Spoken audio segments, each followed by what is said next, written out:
Assalamualaikum warahmatullahi wabarakatuh. Salam sejahtera bagi kita semua. Perkenalkan, nama saya Davina Aurela Agustina dari kelas 10-6. Di sini Davina akan menjelaskan materi dari mata pelajaran seni budaya dengan topik menentukan tema dan bentuk dalam pertunjukan tari. Yuk simak video selanjutnya. Hai teman-teman. Nah, kita kembali lagi nih. Di sini Davina akan sedikit menjelaskan tentang menentukan tema pertunjukan tari. Pada pembelajaran sebelumnya, teman-teman apakah sudah tahu apa itu cara menentukan tema pertunjukan tari? Pada pembelajaran sebelumnya, apakah teman-teman sudah mengetahui apa itu cara menentukan tema pertunjukan tari? Berikut beberapa tema pertunjukan tari. Yang pertama, tema konstekstual. Yang kedua, tema alam. Yang ketiga, tema cerita rakyat Indonesia. Yang keempat, tema P5 seperti kearifan lokal, Bhinneka Tunggal Ika, gaya hidup berkelanjutan, dan bangunlah jiwa dan raga. Berikut ini adalah beberapa faktor yang perlu dipertimbangkan dalam menentukan konten pertunjukan yang akan ditampilkan oleh peserta didik. Yang pertama, minat dan bakat peserta didik di kelas. Minat dan bakat peserta didik dalam seni budaya di kelas merujuk pada ketertarikan dan kemampuan alami atau potensial siswa dalam bidang seni budaya yang dipelajari di sekolah. Yang kedua, kemampuan peserta didik dalam memahami materi yang dipelajari di unit sebelumnya. Sejauh mana siswa dapat mengingat, mengerti, dan menerapkan pengetahuan atau keterampilan yang telah dipelajari sebelumnya. Yang ketiga, fasilitas sekolah. Jika peserta didik belum cukup baik, guru dapat mengarahkan untuk konsep, properti, dana, dan sebagainya dari sekolah. Yang keempat, ketersediaan dana. Jika peserta didik tidak ingin mengeluarkan biaya dengan banyak dalam penyelenggaraan pementasan tari, peserta didik dapat melakukan hal berikut. Yang pertama, latihan sederhana di kelas seperti latihan bersama dan menggunakan handphone yang volumenya dikeraskan.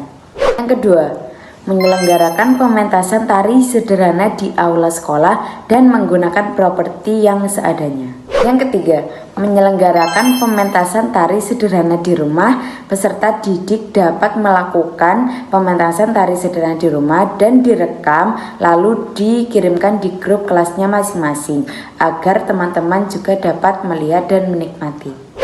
Yuk kita lanjut ke materi selanjutnya. Memilih dan menentukan bentuk karya tari. Berdasarkan bentuk penyajiannya, ada 3 macam karya tari, yaitu tari tunggal, tari berpasangan, dan tari kelompok. Yang pertama, tari tunggal. Tari tunggal merupakan bentuk tari yang komposisi dan gerakannya sudah diatur dan ditentukan dalam satu penari. Tari tunggal bisa dilakukan oleh putra maupun putri. Contoh tari tunggal seperti tari golek, kelana topeng, tari panji semirang, pendet, romo, dan lainnya. Yang kedua, tari berpasangan.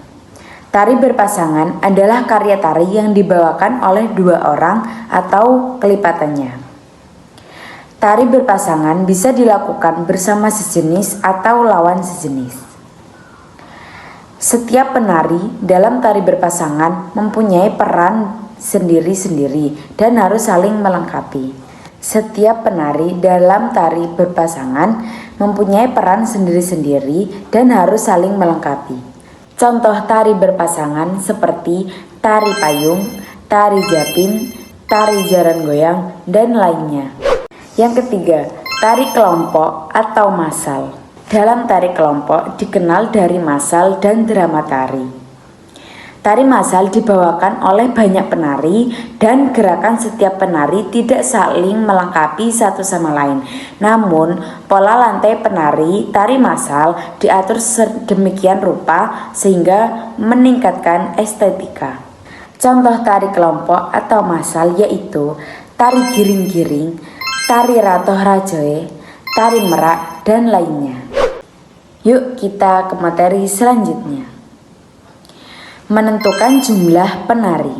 yaitu memutuskan atau menghitung berapa banyak orang yang akan menari dalam suatu pertunjukan atau kegiatan tari. Contoh, jika kamu sedang merencanakan pertunjukan tari saman yang dikenal dengan formasi berbaris, maka kamu perlu menentukan jumlah penari agar gerakan terlihat seragam dan menarik. Biasanya 10 hingga 15 orang atau lebih. Nah, yuk kita ke materi yang terakhir. Menyiapkan unsur-unsur karya tari, yaitu merancang dan mengatur elemen penting yang membentuk sebuah pertunjukan tari agar tampak utuh dan bermakna. Berikut unsur-unsur utama dalam karya tari yang perlu diterapkan adalah: yang pertama, gerak; yang kedua, tema atau ide; yang ketiga, musik atau iringan; yang keempat, tata rias dan busana; yang kelima, properti tari; yang keenam, panggung atau cahaya; yang ketujuh, jumlah dan formasi penari. Dari video yang Devina sampaikan dapat disimpulkan yaitu melalui seni tari kita dapat melihat kekayaan dan keragaman budaya bangsa kita. Yuk lestarikan seni tari sebagai warisan budaya Indonesia yang tak ternilai. Nah, sekian dari saya. Wassalamualaikum warahmatullahi wabarakatuh.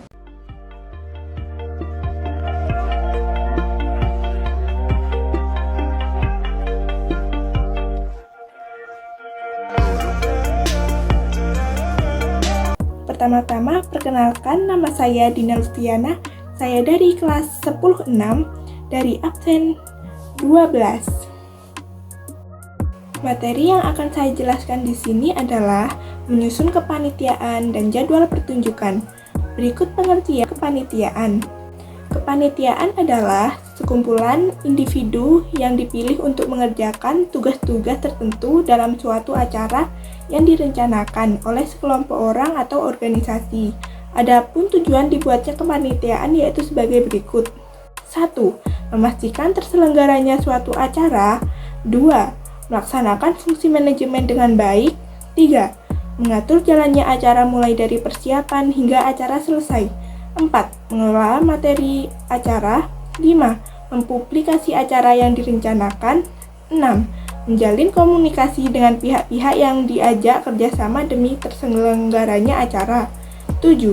Mengatur dan menciptakan suasana kondusif saat pelaksanaan acara. 8. Mengendalikan kegiatan opsional. 9.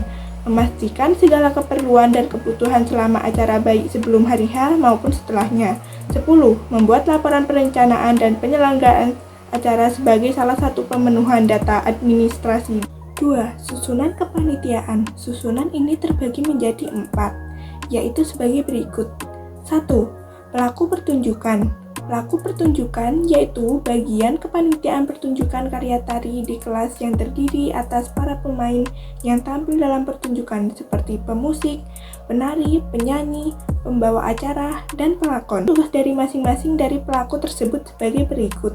1. Pemusik. Pemusik adalah orang yang memainkan alat musik untuk mengiringi pertunjukan tari. 2. Penari adalah orang yang melakukan tarian. 3. Penyanyi. Penyanyi adalah orang yang bernyanyi selama pertunjukan berlangsung, tetapi tidak semua tarian menggunakan penyanyi, karena kebanyakan karya tari hanya menggunakan musik saja tanpa penyanyi. 4. Pembawa acara. Pembawa acara disebut juga dengan MC, Master of Ceremony. Pembawa acara bertugas membantu suatu acara secara profesional dan menghibur. 2. Tim artistik. Tim artistik yaitu orang-orang yang memiliki kemampuan dan keahlian dalam bidang seni, meliputi sutradara, penulis naskah, pemain, pemusik, penata pentas, teknisi cahaya, teknisi musik, penata rias, busana, dan properti. Tugas dari masing-masing bagian tim tersebut sebagai berikut. 1. Sutradara adalah orang yang membuat konsep dari pertunjukan dan mengatur alur atau laku dari sebuah pertunjukan tari. 2. Penata pentas bertugas melaporkan kejadian dan layanan pemesanan yang diminta penyaji karya seni dan prasarana penata artistik, termasuk mendesain dan pemasangan properti yang dibutuhkan penari.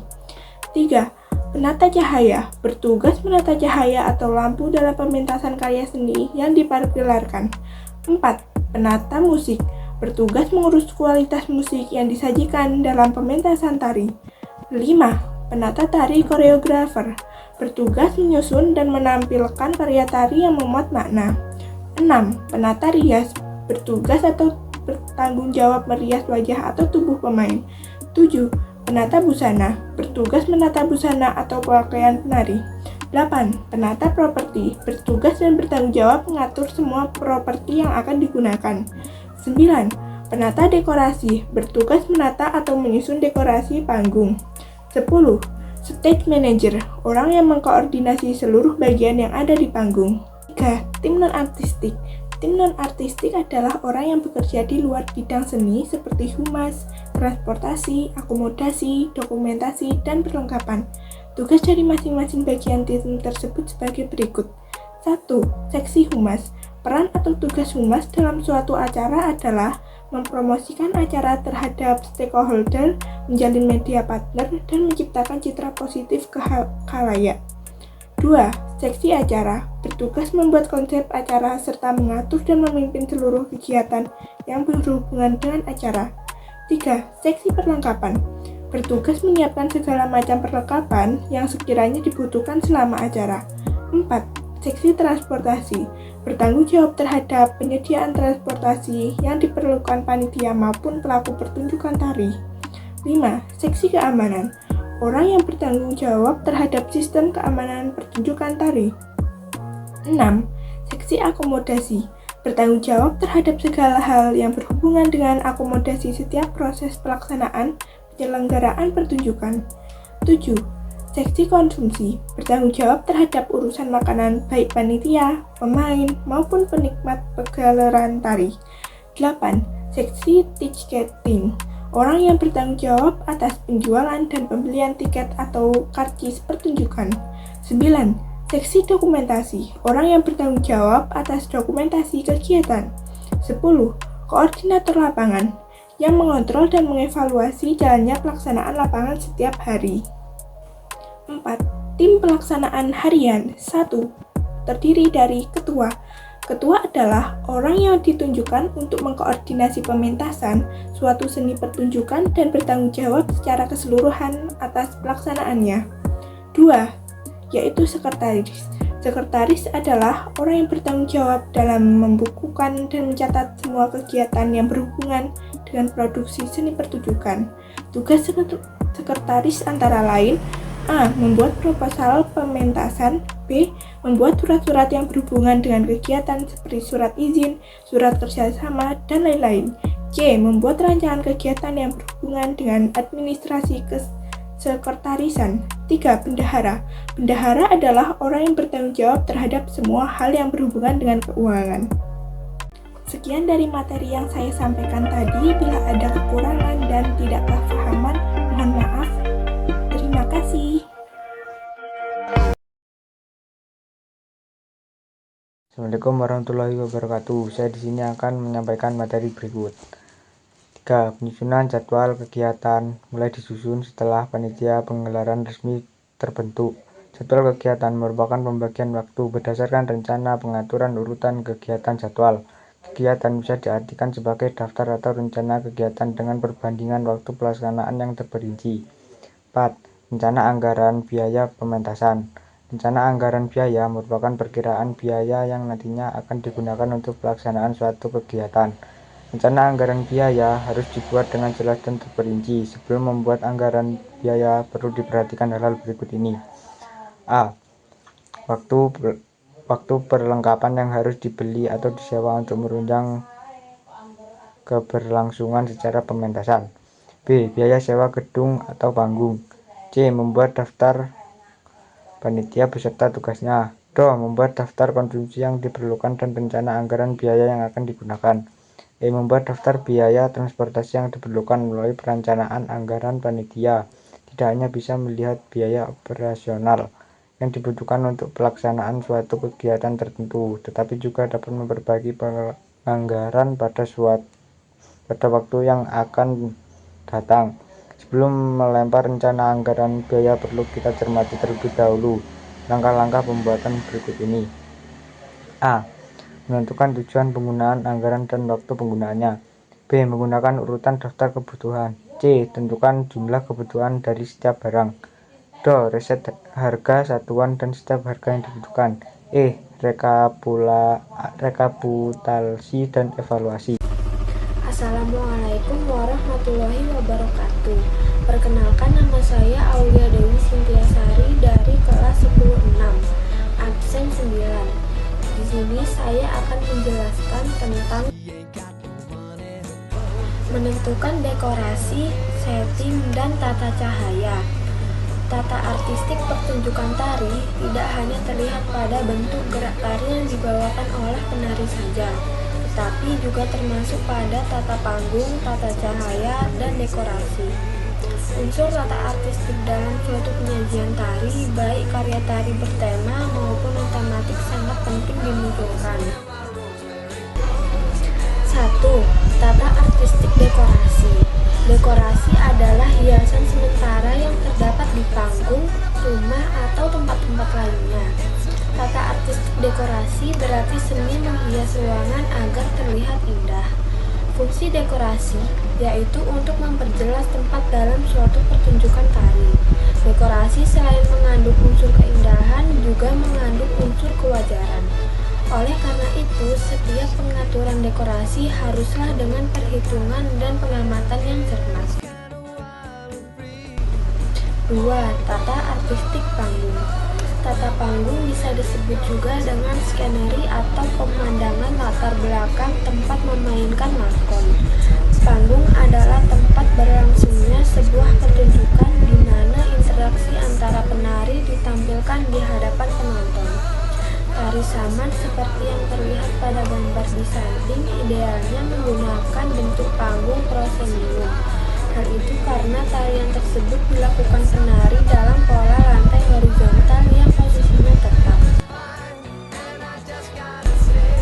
Panggung arena. Panggung arena adalah panggung yang penontonnya melingkar atau duduk mengelilingi panggung. Posisi penonton sangat dekat dengan pemain.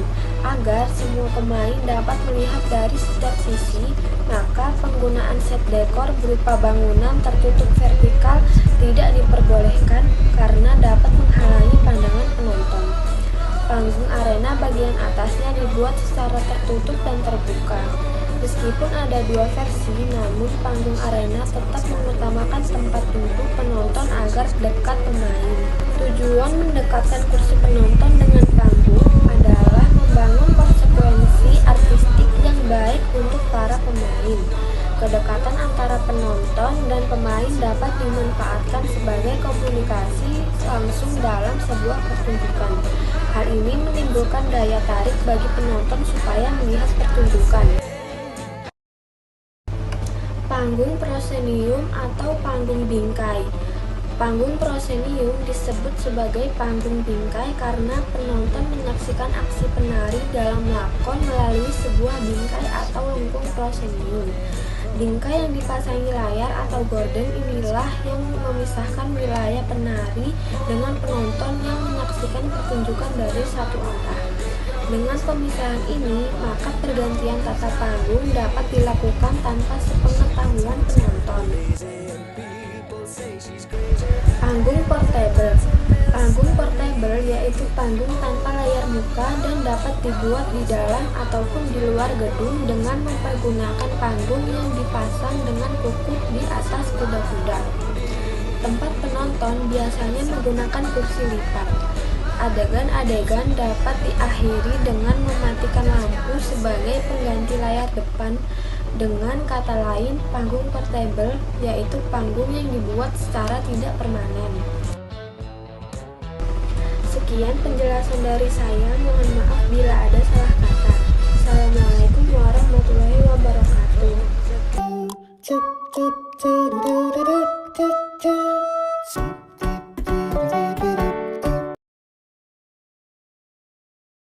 Promosi pertunjukan tari ada 3 macam. Yang pertama, promosi melalui media digital. Kedua, promosi melalui media cetak. Dan ketiga, yaitu promosi langsung. Di sini saya akan menjelaskan tentang promosi media cetak dan promosi langsung. Promosi melalui media cetak adalah promosi yang dapat dilakukan dengan membuat iklan di koran atau di majalah, membuat brosur, selebaran, poster, ataupun baliho. Dalam membuat promosi dengan media cetak, terdapat beberapa hal yang harus diperhatikan agar iklan dapat menarik perhatian penonton. Hal-hal yang harus diperhatikan adalah konten materi yang akan ditampilkan, kejelasan informasi pertunjukan terkait judul karya, tempat, waktu, dan lokasi pertunjukan. Keterbacaan tulisan dalam pemilihan font dan ukuran huruf serta komposisi warna yang menarik. Keuntungan dari promosi ini yakni bisa menjangkau lebih banyak konsumen dalam periode yang lama. Namun kekurangannya, mahalnya ongkos biaya promosi, baik itu dari segi media maupun biaya promosi itu sendiri. 3. Promosi langsung. Promosi ini dilakukan secara langsung. Bisa kita temukan pada acara ataupun kegiatan tertentu, seperti bazar, pameran, seminar, dan masih banyak lagi. Promosi ini memiliki kelebihan dan kekurangan tersendiri. Kelebihannya yaitu memungkinkan penyelenggara tari untuk menjangkau dan melakukan interaksi dengan calon penonton secara langsung. Namun kekurangannya yaitu keterbatasan calon penonton yang bisa dijangkau karena hanya promosi kepada orang yang hadir saja. Persiapan gelar karya pertunjukan tari untuk membuat gelar karya pertunjukan tari. Tahapan-tahapan sebelumnya perlu diperhatikan: kesiapan setting panggung, kesiapan sound system, kesiapan tata cahaya, kesiapan pengisi acara, dan kesiapan properti tari. 1. Persiapan. Pada proses persiapan sebuah pertunjukan tari, diperlukan ketelitian dalam mengecek secara keseluruhan sebelum pertunjukan itu terlaksana. Tahapan persiapan sebelum pertunjukan tari meliputi kegiatan berikut. A. Pemeriksaan dan penyesuaian kostum penari.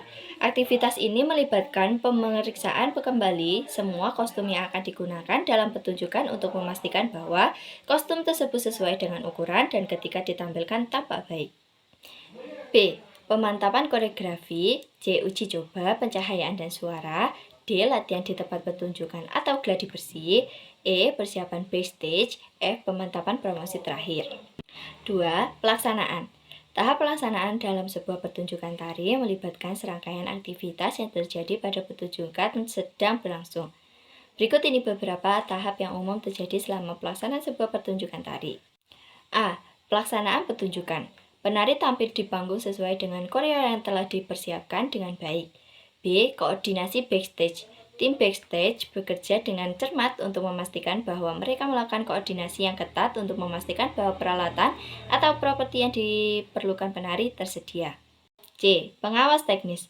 Selama pertunjukan berlangsung, tim teknis memantau pencahayaan, suara, dan aspek teknis lainnya. E. Penutupan pertunjukan. Setelah pertunjukan selesai, para penari mengakhiri penampilan mereka dengan baik, diikuti dengan tepuk tangan dan sorakan dari penonton. 3. Evaluasi dalam pertunjukan karya tari melibatkan penilaian mendalam terhadap berbagai aspek pertunjukan, termasuk koreografi, penggunaan ruang panggung, serta respon dan interaksi dengan penonton. Berikut penjabaran lebih terperinci tentang tahap evaluasi dalam pertunjukan karya tari. B. Penilaian teknik tari. Evaluasi dilakukan terhadap penerapan teknik tari yang benar dan presisi dalam melaksanakan gerakan. C. Evaluasi penggunaan ruang panggung. Penilaian dilakukan terhadap cara penari memanfaatkan ruang panggung secara efektif. D. Respon dan interaksi dengan penonton.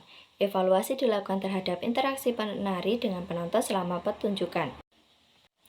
F. Umpan balik dari penonton dan kritikus.